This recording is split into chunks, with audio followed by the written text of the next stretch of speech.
Hello students, आज हम class 6 का हिस्ट्री का लेसन नंबर 11 करेंगे, जिसका नाम है नए साम्राज्य और राज्य।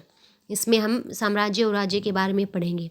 सबसे पहले हम पढ़ेंगे प्रशस्तियों के बारे में कि प्रशस्तियाँ क्या होती हैं, क्या बताती हैं प्रशस्तियाँ। दरअसल अरविंद गुप्त वंश के प्रसिद्ध राजा समुद्रगुप्त की भूमिका अदा करने जा रहा था। इस लेसन में क्या है, अरविंद एक स्टूडेंट है, वो गुप्त वंश का जो प्रसिद्ध राजा था समुद्रगुप्त, उसकी रोल करने जा रहा था क्लास में। ये बताया गया है। समुद्रगुप्त के बारे में हमें एक लंबे अभिलेख से पता चलता है।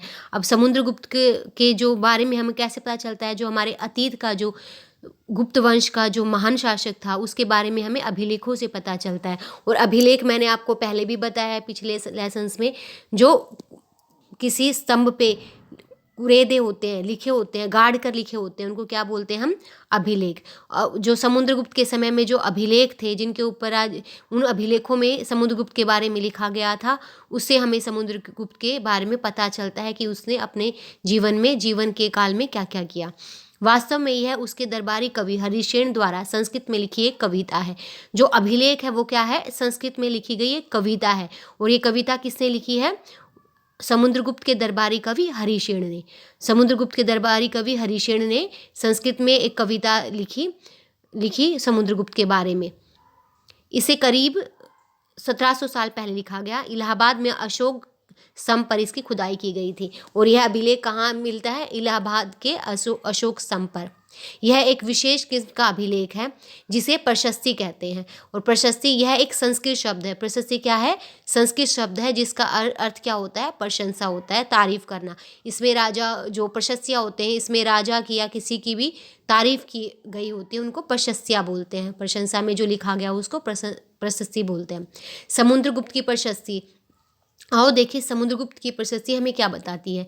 क्या बताती है समुद्रगुप्त के बारे में, कवि ने इसमें राजा को एक योद्धा, युद्ध को जीतने वाला राजा, विद्वान तथा उत्कृष्ट कवि के रूप में भरपूर प्रशंसा की है। इसमें हरिशेन कवि है, जो समुद्रगुप्त का दरबारी कवि, उसने समुद्रगुप्त की तारीफ की है कि उसको युद्ध बहुत बड़ा योद्धा बताया गया है, युद्ध को जीतने वाला बताया गया है, और एक क्या बताया उसको, एक उत्कृष्ट कवि भी बताया है समुद्रगुप्त को। यहाँ तक कि उसे ईश्वर के बराबर बताया गया है। और हरिशेन ने जो समुद्रगुप्त है राजा, उसको क्या बताया, ईश्वर के, भगवान के बराबर बताया है। प्रशस्ति में लंबे लंबे वाक्य दिए गए हैं। जो प्रशस्ति लिखी है उसमें क्या है, बहुत बड़े बड़े वाक्य हैं, और सभी वाक्यों में क्या किया गया है, समुद्रगुप्त की प्रशंसा की गई है। यह मानचित्र इस प्रशस्ति के प्राप्त जानकारियों के आधार पर बनाया गया है। हरिशेन 4 विभिन्न प्रकार के राजा और उनके प्रति समुद्रगुप्त की नीतियों का वर्णन करते हैं। जो हरिशेन है समुद्रगुप्त का दरबारी कवि, उसने क्या क्या बताया। अब मानचित्र कौन सा है, ये मानचित्र है। मानचित्र, एक ये मानचित्र है और ये मानचित्र है। इन मानचित्र से क्या पता चलता है, इन मानचित्रों में रंग भी हैं, जैसे यहाँ पर हरा रंग है, नीला रंग है, बैंगनी रंग है।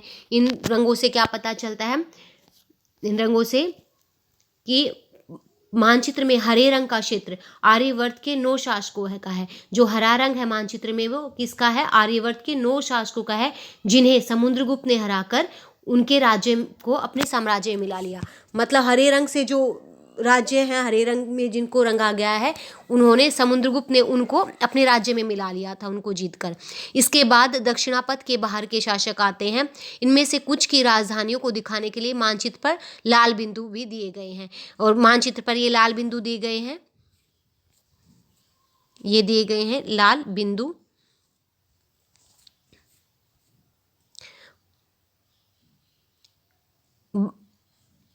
पड़ोसी देशों के, इसके बाद दक्षिणापथ के बाहर के शासक आते हैं। इनमें से कुछ की राजधानियों को दिखाने के लिए मानचित्र पर लाल बिंदु दिए गए हैं। मानचित्र पर कैसे बिंदु दिए गए हैं, जो हमने अभी देखे हैं, लाल बिंदु। इन सब ने हार जाने पर समुद्र के सामने समर्पण कर दिया। समर्पण मतलब सरेंडर कर दिया, मीन्स अधीनता स्वीकार कर ली। हारने के बाद उन्होंने मान लिया कि समुद्रगुप्त हमसे श्रेष्ठ है। समुद्रगुप्त ने उन्हें फिर से शासन करने की अनुमति दे दी। जब उन्होंने अपनी हार मान ली, इन जो लाल बिंदुओं से जो राजा हैं, जो राज्य हैं, उनके राजाओं ने जब हार मान ली, तब समुद्रगुप्त ने उनके साथ जो राज्य हैं वापस दे दिए। पड़ोसी देशों का आंतरिक घेरा बैंगनी रंग से रंगा गया है। बैंगनी रंग आंतरिक घेरा है। इसमें असम, तटीय बंगाल, नेपाल और उत्तर पश्चिम के कई गण या संघ आते थे। ये समुद्रगुप्त के लिए उपहार लाते थे, उनकी आज्ञाओं का पालन करते थे तथा उनके दरबार में उपस्थित हुआ करते थे। भाई इलाकों के शासक जिन्हें नीले रंग से रंगा गया है, नीले रंग से भी रंगा गया है, मानचित्र में देखा है हमने। संवतक कुषाण और शक वंश के थे। इसमें श्रीलंका के शासक भी थे। इन्होंने समुद्रगुप्त की अधीनता स्वीकार की और अपनी पुत्रियों का विवाह उससे किया। इन्होंने अपनी पुत्रियों का विवाह उससे कर दिया और अपनी अधीनता स्वीकार कर ली, मतलब समुद्रगुप्त को अपने से बड़ा महान मान लिया। मानचित्र में प्रयाग इलाहाबाद का पुराना नाम उज्जैन तथा पाटलिपुत्र को ढूंढो, ये गुप्त शासक के महत्वपूर्ण केंद्र थे।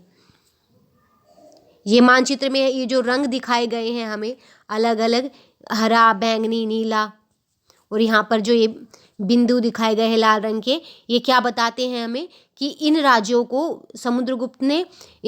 के राजाओं को समुद्रगुप्त ने हरा दिया था और सर्वश्रेष्ठ राजा बन गए थे समुद्रगुप्त। अब वंशावलियाँ क्या होती हैं उसके बारे में पढ़ेंगे। अधिकांश प्रशस्तियाँ शासक के पूर्वजों के बारे में भी बताती हैं, पूर्वजों के बारे में बताती हैं। प्रशस्तियाँ सिर्फ राजा के बारे में नहीं बताती है, उससे पहले के राजाओं के बारे में, उसके पूर्वजों के बारे में बताती है। यह प्रशस्ति भी समुद्रगुप्त के पितामह यानी कि परदादा, दादा, पिता और माता के बारे में बताती है। उनकी माँ कुमार देवी लिच्छवी गण की थी और पिता चंद्रगुप्त गुप्त वंश के पहले शासक थे। समुद्रगुप्त की माँ का नाम क्या था? कुमार देवी, और जो लिच्छवी गण की थी और चंद्रगुप्त गुप्त वंश के पहले शासक थे, जिन्होंने महाराजा धीराज जैसी बड़ी उपाधि धारण की। समुद्रगुप्त ने भी है उपाधि धारण की। महाराजा धीराज मतलब बहुत से राज्यों को अपने राज्य में मिला लेना, अधीनता स्वीकार कर ली बहुत से राजाओं ने उसके सामने, तो वो महाराजा धीराज बन गया। उनके दादा और परदादा का महाराजा के रूप में उल्लेख है। इससे यह आभास मिलता है कि धीरे धीरे इस वंश का महत्व बढ़ता गया, गुप्त वंश का महत्व बढ़ता गया। समुद्रगुप्त के बारे में हमें उसके बाद के शासकों जैसे उनके बेटे चंद्रगुप्त द्वितीय की वंशावली से भी जानकारी मिलती है। उनके बारे में अभिलेखों तथा सिक्कों से पता चलता है। अभिलेख हमने पढ़ा था और सिक्कों से भी उनके बारे में बताया गया है, सिक्कों पर लिखा गया है। उन्होंने पश्चिम भारत में सैन्य अभियान में अंतिम शक शासक को परास्त किया। बाद में ऐसा विश्वास किया जाने लगा कि उनका दरबार विद्वानों से भरा था। कवि कालिदास, खगोल शास्त्री आर्यभट्ट उनके दरबार में थे। इनके विषय में हम नेक्स्ट अध्याय में पढ़ेंगे। आर्यभट्ट कौन थे? कवि कालिदास, और खगोल शास्त्री आर्यभट्ट उनके दरबार में थे। मतलब जो महान व्यक्ति थे कालिदास और आर्यभट्ट, जिन्होंने गणित के बारे में बताया, शुरुआत की, वो भी उनके दरबार में थे। अब हर्षवर्धन और हर्षचरित के बारे में पढ़ेंगे। जिस तरह गुप्त वंश के शासकों के बारे में अभिलेखों तथा सिक्कों से पता चलता है। अब हमने गुप्त वंश के बारे में पढ़ा है, समुद्रगुप्त के बारे में पढ़ा है, महान शासक थे, उनके पूर्वजों के बारे में पढ़ा है। उसी तरह कुछ अन्य शासकों के बारे में भी उनकी जीवनी से पता चलता है, जीवनी जिसमें उनके जीवन के बारे में सब कुछ लिखा गया है। ऐसे ही एक राजा हर्षवर्धन थे, जिन्होंने करीब 1400 साल पहले शासन किया। उनके दरबारी कवि बाणभट्ट ने संस्कृत में उनकी जीवनी हर्षचरित लिखी। हर्षवर्धन के बारे में किसने लिखा? बाणभट्ट ने संस्कृत में उनकी जीवनी हर्षचरित लिखी। बाणभट्ट ने हर्षवर्धन के बारे में हर्षचरित नामक जीवनी लिखी। इसमें हर्षवर्धन की वंशावली देते हुए उनके राजा बनने तक का वर्णन है। चीनी तीर्थयात्री श्वेतसांग, जिनके बारे में हमने 10वें अध्याय में पढ़ा है, काफ़ी समय के लिए हर्ष के दरबार में रहे। जो श्वेतसांग है, कौन था श्वेतसांग? चीनी तीर्थयात्री था जो यहाँ पर आया था हर्षवर्धन के दरबार में, और उसके बारे में उसने जो किया उसने वो यहाँ से लिख कर ले गया था। हर्ष अपने पिता के सबसे बड़े बेटे नहीं थे पर अपने पिता और बड़े भाई की मृत्यु हो जाने पर थानेसर के राजा बने। पिता की मृत्यु और बड़े भाई की मृत्यु के बाद हर्षवर्धन ही थानेसर के राजा बने। उनके बहनोई कन्नौज के शासक थे। जब बंगाल के शासक ने उन्हें मार डाला, उनके बहनोई को, हर्षवर्धन के बहनोई को मार डाला, तो हर्ष ने कन्नौज को अपने अधीन कर लिया और बंगाल पर आक्रमण कर दिया बदला लेने के लिए। मगध तथा बंगाल को जीतकर उन्होंने पूर्व में जितनी सफलता मिली थी उतनी सफलता अन्य जगहों पर नहीं मिली। जब उन्होंने नर्मदा नदी को पार कर दक्कन की ओर आगे बढ़ने की कोशिश की, तब चालुक्य नरेश पुलकेशिन द्वितीय ने उन्हें रोक दिया। जब वो आगे बढ़ रहे थे तो पुलकेशिन द्वितीय ने, जो चालुक्य के राज्य था, चालुक्य वंश के राज्य थे, उन्होंने उसको बीच में ही रोक दिया। अब पढ़ेंगे जो चालुक्य नरेश कौन थे, पल्लव चालुक्य और पुलकेशिन द्वितीय की प्रशस्तियाँ कि इनके बारे में पढ़ेंगे। अब चालुक्य के बारे में, पल्लव के बारे में और पुलकेशिन के बारे में। इस काल में पल्लव और चालुक्य दक्षिण भारत के सबसे महत्वपूर्ण राजवंश थे। दक्षिण भारत के थे सबसे महत्वपूर्ण राजवंश। पल्लवों का राज्य उनकी राजधानी कांचीपुरम के आसपास के क्षेत्रों से लेकर कावेरी नदी के डेल्टा तक फैला था, जबकि चालुक्यों का राजा कृष्णा और तुंगभद्रा नदियों के बीच स्थित था। ये स्थिति बता रखी है बेटा, कहाँ कहाँ किस किस स्थान पर इनका राज्य फैला हुआ था। चालुक्यों की राजधानी का नाम क्या था? एहोल। चालुक्यों की राजधानी क्या थी? एहोल। यह एक प्रमुख व्यापारिक केंद्र था। धीरे धीरे यह एक धार्मिक केंद्र भी बन गया, जहाँ कई मंदिर थी।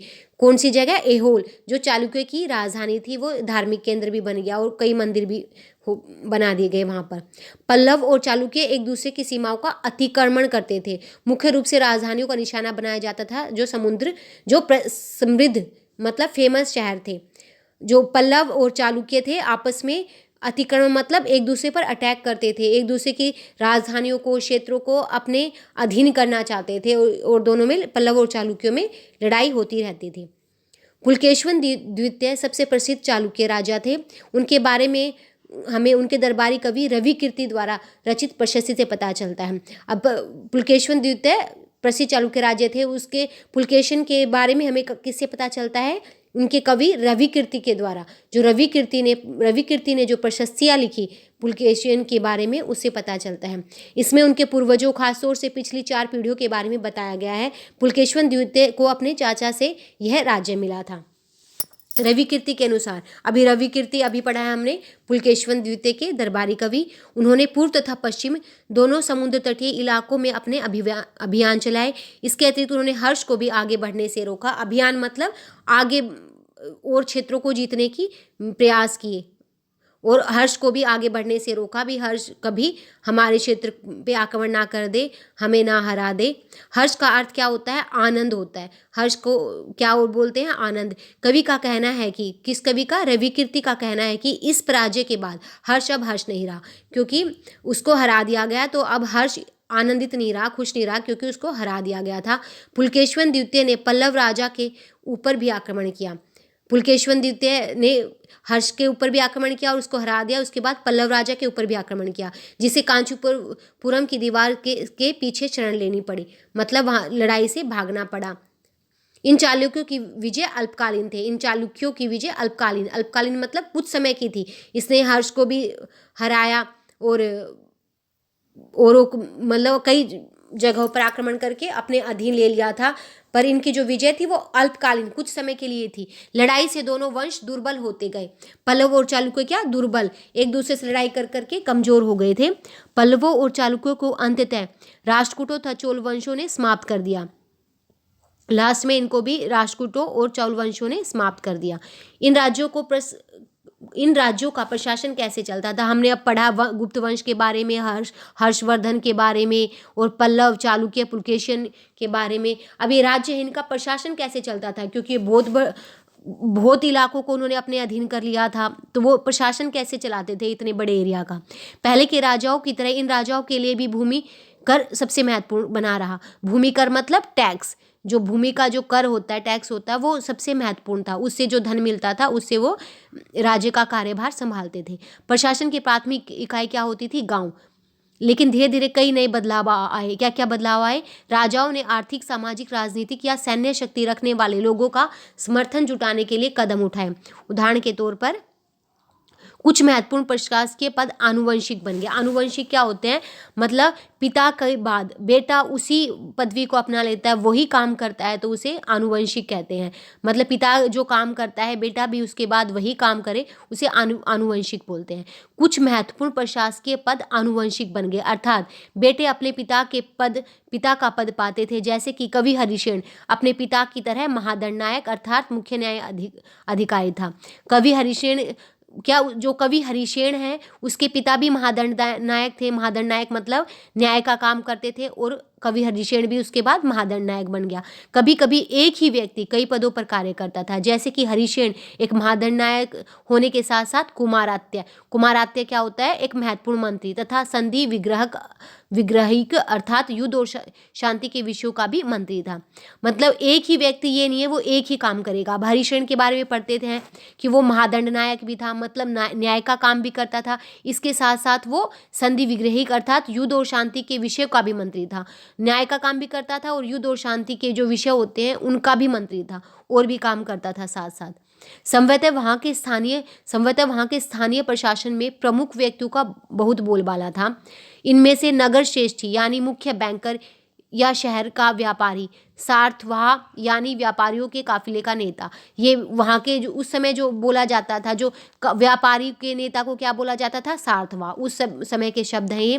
प्रथम कुलिक अर्थात मुख्य शिल्पकार, वो कायस्थों यानी लिपिकों के प्रधान जैसे लोग होते थे। ये वो लोग थे जो बहुत महत्वपूर्ण थे, इनके पद महत्वपूर्ण माने गए थे।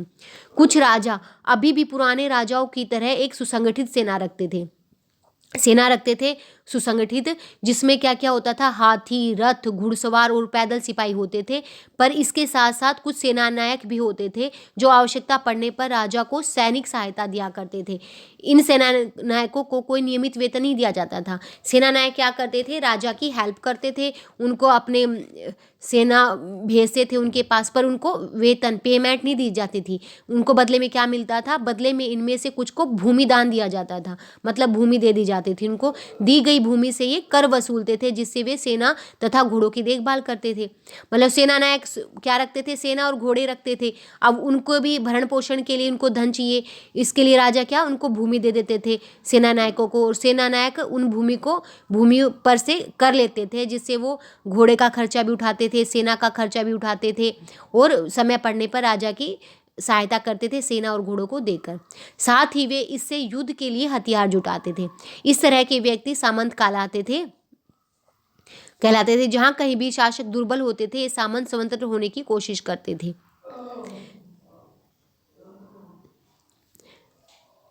अब दक्षिण के राज्यों में सभाएं। पल्लवों के अभिलेखों में कई स्थानीय सभाओं की चर्चा है। इनमें से एक था ब्राह्मण भूस्वामियों का संगठन, जिसे सभा कहते थे। ब्राह्मण भूस्वामी जिनके पास भूमि होती थी, भूमि के स्वामी होते थे, उनको क्या कहते थे, सभा। ये सभाएं उप समितियों के जरिए सिंचाई, खेती बाड़ी से जुड़े विभिन्न काम, सड़क निर्माण, स्थानीय मंदिरों की देखभाल आदि का काम करती थी। जिन इलाकों के भूस्वामी ब्राह्मण नहीं थे, वहाँ उर नामक ग्राम सभा के होने की बात कही गई है। भूस्वामी जो ब्राह्मण नहीं होते थे वहाँ पर क्या उर नामक सभा होती थी, उर नामक ग्राम सभा होती थी। नगरम व्यापारियों के एक संगठन का नाम था व्यापारियों के संगठन का नाम था नगरम। संभवतः इन सभाओं पर धनी तथा शक्तिशाली भूस्वामियों का व्यापारिक नियंत्रण था। उस जमाने के आम लोग, अब उस जमाने के जो आम लोग हैं उनके बारे में मेन पॉइंट पढ़ते हैं। जनसाधारण के जीवन की थोड़ी बहुत झलक हमें नाटकों तथा कुछ अन्य स्रोतों से मिली है। वहाँ के लोग कैसे थे, किस तरह से रहते थे, इससे कैसे पता चलता है, उनके नाटकों से और अन्य स्रोतों से मिलती है। जैसे कालिदास अपने नाटक में राज दरबार के जीवन के चित्रण के लिए प्रसिद्ध है। इन नाटकों में एक रोचक बात यह है कि राजा और अधिकांश ब्राह्मणों को संस्कृत बोलते हुए दिखाया गया है। राजा और जो ब्राह्मण है वो क्या बोलते हुए दिखाया गया, उनको संस्कृत, जबकि अन्य लोग तथा महिलाएं प्राकृत बोलते हुए दिखाए गए। प्राकृत मतलब वहाँ की आम जो लोग हैं, आम बोलचाल की भाषा क्या थी, प्राकृत, और जो पढ़े लिखे लोग थे, राजा या फिर ब्राह्मण, वो क्या बोलते थे, संस्कृत। उनका प्रसिद्ध नाटक अभिज्ञान शाकुंतलम, दुष्यंत नामक एक राजा और शकुंतला नाम की एक युवती के प्रेम की कहानी है। इस नाटक में गरीब मछुआरे के साथ राज कर्मचारियों के दुर्व्यवहार की बात की गई है। इस नाटक से हमें पता चलता है कि वहाँ का जीवन क्या था, किस तरह से लोग रहते थे, आम बोलचाल की भाषा प्राकृत थे। इनसे हमें पता चलता है कि वहाँ लोग, आम जो लोग हैं वो कैसे रहते थे। और क्या, चीनी तीर्थयात्री का फाशियन का ध्यान उन लोगों की दुर्गति पर भी गया जिन्हें ऊंचे और शक्तिशाली लोग अछूत मानते थे। एक तो कालिदास के नाटकों से पता चलता है कि आम लोग कैसे रहते थे, किस तरह का जीवन बिताते थे। और जो चीनी तीर्थयात्री था, जो चीन से यहाँ पर आया था, फाशियन, उन्होंने क्या बताया कि कैसे लोगों की दुर्गति थी जिन्हें उच्च और शक्तिशाली लोग अछूत मानते थे। इन्हें शहरों के बाहर रहना पड़ता था, वो शहर के अंदर भी नहीं रहते थे जिनको अछूत माना जाता थे।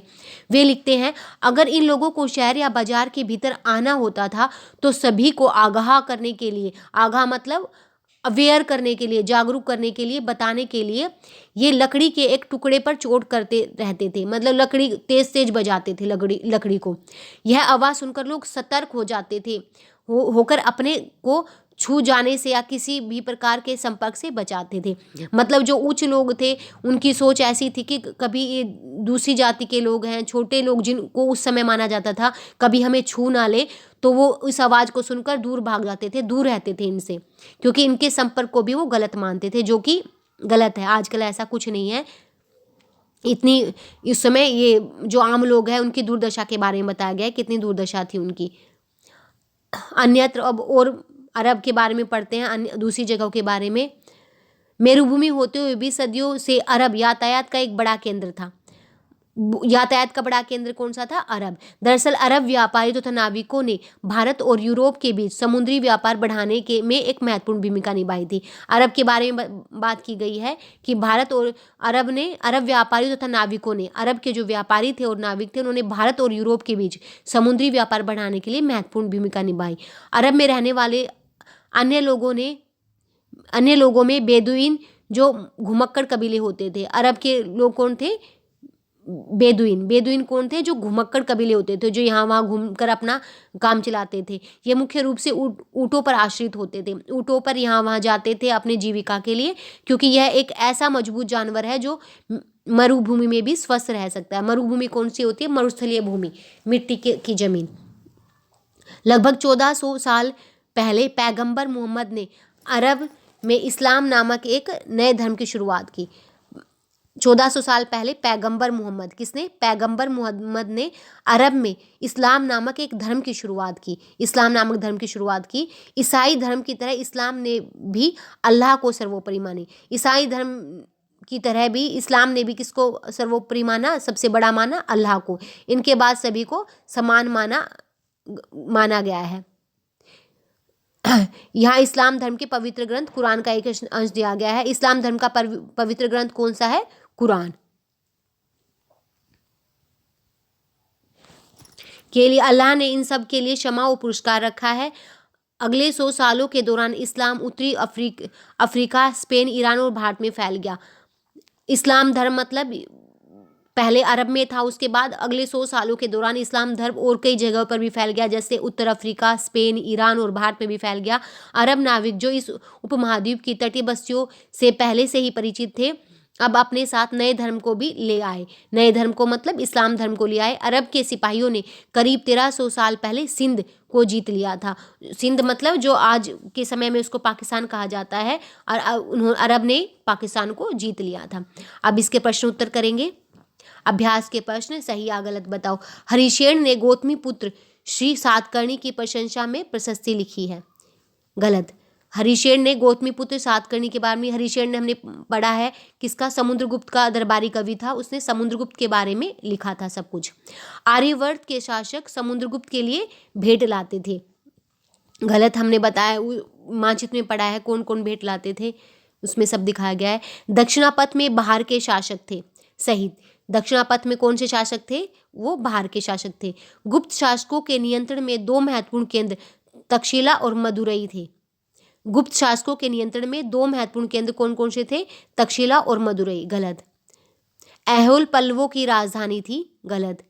दक्षिण भारत में स्थानीय सभाएं सदियों तक काम करती रही। सही। जो दक्षिण भारत में है वहाँ की स्थानीय सभाएं काफी समय तक काम करती रही। सही। अब प्रश्न उत्तर करते हैं। ऐसे 3 लेखकों के नाम बताओ जिन्होंने हर्षवर्धन के बारे में लिखा। निम्नलिखित 3 लेखकों ने हर्षवर्धन के बारे में लिखा है। हर्षवर्धन का दरबारी कवि बाणभट्ट। किसने लिखा? हर्षवर्धन के दरबारी कवि बाणभट्ट ने हर्षवर्धन के बारे में लिखा, हमने पढ़ा था। और चीनी यात्री इत्सिंग ने लिखा है हर्षवर्धन के बारे में, और चीनी यात्री ह्वेनत्सांग, इसको ह्वेनत्सांग भी लिख सकते हैं, इन्होंने हर्षवर्धन के बारे में लिखा है। इस युग में सैन्य संगठन में क्या बदलाव आए? सैन्य संगठन में हमने पढ़ा था क्या क्या बदलाव आए। कुछ राजा अभी भी पुराने राजाओं की तरह एक सुसंगठित सेना रखते थे, मतलब उनकी पूरी सेना अपने पास ही रखते थे वो। इस सेना में क्या क्या होता था, हाथी, रथ, घुड़सवार और पैदल सिपाही होते थे। कुछ ऐसे सेनायक भी थे जो आवश्यकता पड़ने पर राजा को सैनिक सहायता देते थे। सेनानायक जो आवश्यकता पड़ने पर राजा को सैनिक सहायता देते थे। इन्हें नियमित वेतन नहीं दिया जाता था, हमने पढ़ा था, इनको वेतन नहीं दिया जाता था, इनको भूमि दे दी जाती थी। इस सैनिक सहायता के बदले इन्हें कुछ भूमि दान दिया जाता था। ये सेनानायक इस भूमि से कर वसूलते थे। इस धन को वे सेना तथा घोड़ों पर खर्च करते थे। इस तरह के व्यक्ति सामंत कहलाते थे। जो सेनानायक थे इनको क्या बोलते थे? सामंत। इस काल की प्रशासनिक व्यवस्था में तुम्हें क्या क्या नई चीजें दिखती थी? इस काल की प्रशासनिक व्यवस्था में नई चीजें निम्नलिखित है। प्रशासनिक व्यवस्था की सबसे छोटी इकाई गांव थी। कुछ महत्वपूर्ण प्रशासकीय पद पिता के बाद पुत्र को प्राप्त होते थे। हमने पढ़ा था आनुवंशिक थे। आनुवंशिक मतलब पिता के बाद पुत्र के होते थे। जैसे कवि हरिशरण अपने पिता के बाद मुख्य न्याय अधिकारी बने थे। कभी कभी एक ही व्यक्ति कई पदों पर कार्य करता था। हमने ये भी पढ़ा था, हरिशरण महादंड नायक भी था और भी काम करता था। युद्ध और शांति की संधियां भी करता था। प्रशासन में प्रमुख व्यक्तियों का बोलबाला था। नेक्स्ट क्वेश्चन करते हैं। तुम्हें क्या लगता है कि समुद्रगुप्त की भूमिका अदा करने के लिए अरविंद को क्या करना पड़ा? हमने लेसन स्टार्ट हुआ तब लेसन के जो मेन पॉइंट थे वही पढ़े थे कि अरविंद, फर्स्ट लाइन थी कि अरविंद समुद्रगुप्त की भूमिका निभाना चाहता था अपने स्कूल में, तो उसको क्या करना होगा? तुम्हें क्या लगता है कि समुद्रगुप्त की भूमिका अदा करने के लिए अरविंद को क्या करना पड़ेगा? अरविंद को क्या क्या करना पड़ेगा? इसके लिए अरविंद को समुद्रगुप्त के कुछ गुणों को से अवगत होना पड़ेगा। अवगत मतलब उसको पता करना पड़ेगा, उसको पता होना चाहिए कि समुद्रगुप्त में क्या गुण थे। जैसे कि समुद्रगुप्त एक कुशल योद्धा था, अतः अरविंद को युद्ध कौशल से अवगत होना पड़ेगा, मतलब उसको सीखना पड़ेगा। ये समुद्रगुप्त एक कवि तथा विद्वान था, तो अरविंद को ये कार्य भी सीखने पड़ेंगे, तभी वह समुद्रगुप्त की भूमिका को कुशलता से मतलब अच्छे से निभा पाएगा। क्या प्रशस्तियाँ को पढ़कर आम लोग समझ लेते होंगे? अपने उत्तर का कारण बताओ। प्रशस्तियाँ हमने पढ़ा था क्या होते हैं? राजा की तारीफ में जो लिखी गई होती है प्रशंसा में, उसको प्रशस्तियाँ बोलते हैं। और ये किस भाषा में लिखी गई होती है? संस्कृत में लिखी गई है सभी प्रशस्तियाँ। और आम लोगों की बोलचाल की भाषा क्या थी? प्राकृत भाषा थी। तो क्या आम लोग इसको समझ लेते होंगे? क्या प्रशस्तियों को पढ़कर आम लोग समझ लेते होंगे? पढ़ते हैं। प्रशस्तियाँ संस्कृत भाषा में लिखी जाती थी। किस में लिखी जाती थी? संस्कृत में। आम लोगों की भाषा क्या थी? प्राकृत थी। इसलिए संस्कृत भाषा में लिखी गई प्रशस्तियाँ को आम लोग नहीं समझ पाते थे। इन्हें समझ पाना आम लोगों के लिए कठिन था। अभी हमारे क्वेश्चन आंसर कंप्लीट हो गए हैं, लेसन कंप्लीट हो गया है। आपको सबसे पहले लेसन अच्छे से पढ़ना है। इसमें लेसन के मेन पॉइंट दिए गए हैं जो महत्वपूर्ण है पढ़ना आपके लिए, और इसके बाद ये सभी क्वेश्चन आंसर आपको लर्न करने हैं और लिखने हैं नोटबुक में। Thanks to